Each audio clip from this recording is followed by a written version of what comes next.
Welcome to Okanagan Falls, a hidden gem in the heart of British Columbia's Okanagan Valley.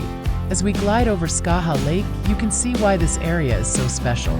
The lake is a popular spot for swimming and water sports, and its calm waters are perfect for a day out with family and friends.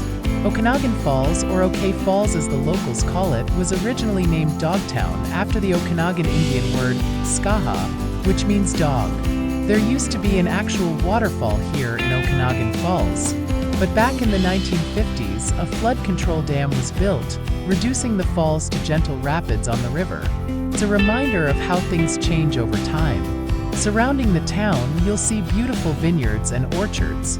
This is wine country, so if you're into wine tasting, you're in for a treat. You can explore the many wineries dotted throughout the region. And if you love nature, the nearby Okanagan Provincial Park is perfect for bird watching and wildlife viewing.